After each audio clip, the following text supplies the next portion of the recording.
दोस्तों, आखिर में ये मायने नहीं रखता कि आपने जिंदगी में कितनी सांसें ली, बल्कि मायने ये रखता है कि आपने उन सांसों में कितनी जिंदगी जी। ऐसी एक कहानी। एक सुबह अभी सूरज निकला भी नहीं था और एक माझी नदी के किनारे पहुंच गया था।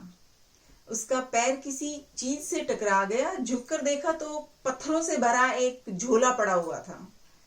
उसने अपना जाल किनारे पर रख दिया और सुबह के सूरज उगने की प्रतीक्षा करने लगा कि सूरज उगाएगा तो मैं अपना जाल फेंक कर मछलियां पकड़ूंगा। अब वो जो झोला था उसे मिला था, उसमें पत्थर पड़े हुए थे। वो एक एक पत्थर निकालकर उस शांत नदी में फेंकने लगा। सुबह के सन्नाटे में उन पत्थरों के गिरने की छप्पाक से आवाज आती और फिर वो दूसरा पत्थर फेंकता। धीरे धीरे सुबह का सूरज निकला, रोशनी हुई। तब उसने उस बैग में जो झोला था उसके सारे पत्थर फेंक दिए थे। सिर्फ एक ही पत्थर उसके हाथ में रह गया था।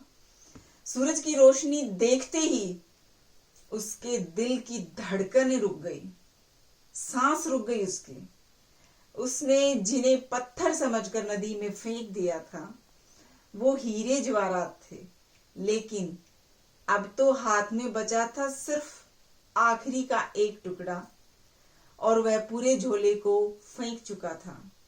वो रोने लगा कि इतनी धन संपदा उसे मिल गई थी जो अनंत जन्मों के लिए काफी थी, लेकिन अंधेरे में, अनजाने में, अज्ञानता में, अपरिचित उसने सारी संपदा को फेंक दिया। लेकिन फिर भी वो मछुआ सौभाग्यशाली था, क्योंकि अंतिम पत्थर फेंकने से पहले सूरज निकल आया था और उसे दिखाई पड़ गया कि उसके हाथ में एक हीरा है। हमारा जीवन भी कुछ ऐसे ही बीत जाता है। हमें पता ही नहीं चलता जीवन क्या है, हम उसे यूं ही गवा देते हैं। जीवन में कौन सा राज, कौन सा आनंद, कौन सा स्वर्ग, कौन सी मुक्ति छिपी है, उन सब का अनुभव हमें होता ही नहीं है और जीवन हाथ से निकल जाता है। जीवन में बहुत कुछ छुपा है इन पत्थरों और मिट्टी के बीच में।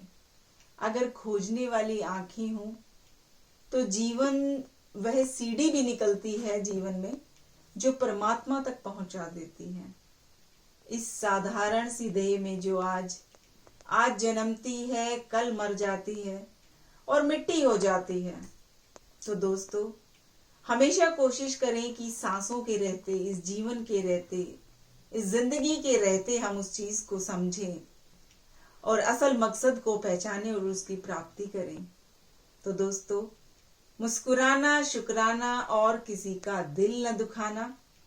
इसी के साथ बहुत जल्द फिर से मुलाकात होगी। तब तक के लिए अपना ख्याल रखिएगा।